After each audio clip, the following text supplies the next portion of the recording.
guys, how you doing? This is Ty, and I'm back again to bring you some news. Yeah, I gathered some information over the web, the dark web also.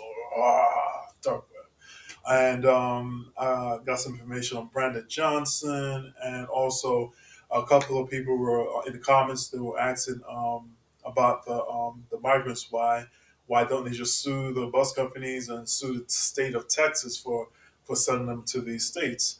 And I communicated with them also. Communicated with one individual that they can't sue these companies to send these send these migrants that's willingly coming across the border. But before that, I'd like to thank you guys for supporting my channel, for subscribing, for liking. A lot of likes. Thank you guys. I appreciate it. But I like to grow the channel and make it live. And when it's live, that we can everyone can share their information live, and I can have a live night, and everybody can share their thoughts and everything, and that'd be great. Just please, I ask, please be respectful for one another. Please do not curse and do some crazy stuff. We're all adults here, I hope, and be respectful for one another.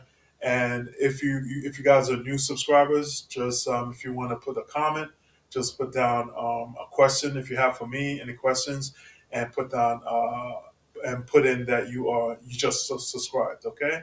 And I will respond to you guys directly. All right. So, like I said, I want to build this up, and we have a community that we can communicate with one another, and to a point that we can have a live night, and we can talk our thoughts and our minds and what we want to talk about. Okay, so we're gonna get into it, and this is about the bus companies. The bus companies that the state of Chicago, Illinois, state of Chicago, more specifically, they are suing these bus companies, and the state of Texas also, and also other states also that these migrants are being sent to, like New York, more specifically. I think New York is the main one that's suing the bus companies and the state of Texas also. And the bus companies hired a lawyer from Chicago, and he's going to say that he's going to basically saying that they cannot sue these states cannot sue these bus companies and Texas for these migrants being transferred over, um, because it's against the amendment. The state can't sue. The state can't change in the law. Only Congress can do that, and you got to go through federal basically. So here we go, guys. I'm gonna get into it.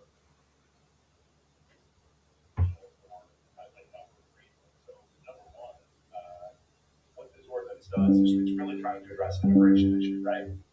And that's what we're seeing with the suburban ordinance as well. And what we're talking about immigration, that's a federal issue. Mike Kozlowski is a Chicago-based attorney representing Wynn. He also represents the bus companies who've been fined by the city. He told ABC5 Investigates Chicago's ordinance unfairly restricts business practices and targets only those carrying migrants, not other groups of people, which he says violates both the due process and equal protection clauses of the 14th Amendment. The city's efforts, from what we can read, are simply to sort of mitigate that, right? To slow down the fire hydrant of people All right. coming. And you can appreciate that, right? I can appreciate that there are a lot of different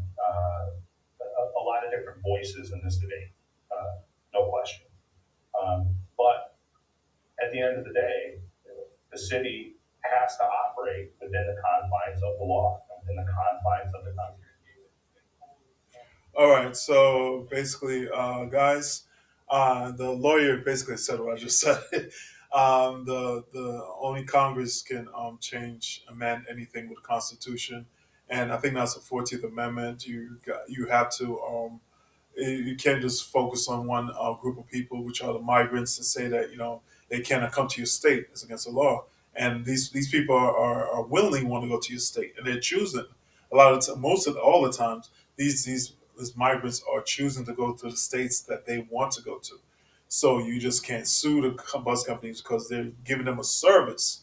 So yeah. So basically, guys, whoever wanted to know, I found some information for you, and yeah, that's it. Now we're going to move on to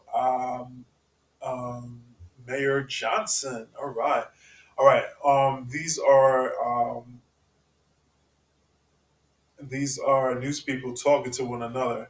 and they're just saying that he's not this job is not for him. All right, guys, let's get into it. All to deal with that. But you've seen it, have seen people in communities. Know about an educated presence can cure him of this problem. No, No. Oh, I know, it's so true. And I actually, you brought it up, I was gonna bring it up myself. Panic attacks? The mayor's panic attacks? Oh, Yes, people- yes. Yeah, can we talk about that? Because two sources told me that he has been in the hospital for these panic attacks and he is stressed out Mm. because this is a big, big job for him. Wasn't ready for it. He's not ready for it. He is not ready for it. He's not a leader. I'm sorry. He's just not a leader. And, a leader, brings people up and supports them. And, the Chicago police are still waiting to see where that comes from. He put in a good superintendent, but, I still think that he needs to prove himself to the police. Where does he stand on that? But this immigration issue, boy, this is not helping him at all, this situation. And when you call yourself a sanctuary city, you call yourself a sanctuary state, guess what's going to happen? Don't blame Texas, because Texas, if you look at what they're dealing with, they have a massive influx. We can show the videos on television, the amount of people that are just standing around, and now they're desperate because what happens when people don't have money or they don't have food? They start breaking into things, they start committing crimes, they start working for the cartels, they start doing human trafficking, they start becoming victims of human trafficking. So they had to do, what are they going to do with all these people? They had to get them out of their city. And, sanctuary city, you're the welcoming city, so you're going to get what you. All right. So, guys, basically that's the information I got today. Basically, Brendan Johnson, he's just stressing out. Looks like a lot of stress is being put on him. If it's not the migrants, is his city alone, the crime rate is going up. The violence is going up. A lot of stuff is just going crazy in the city.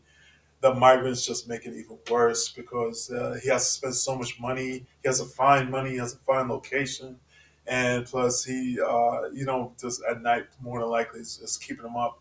And plus he's screwing the black people there, the minority people there, specifically the blacks. He's really messing with them.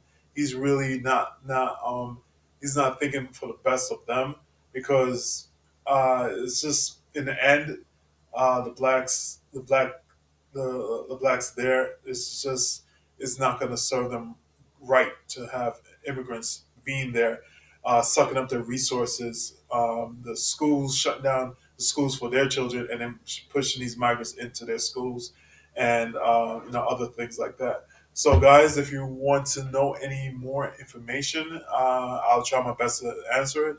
I'll search the web, the dark web. I'll search the web and find it, or ask around it and find it also. And like I said before, if you're a new subscriber, just ask me a question and put down just subscribe, and I'll get to you first. Okay.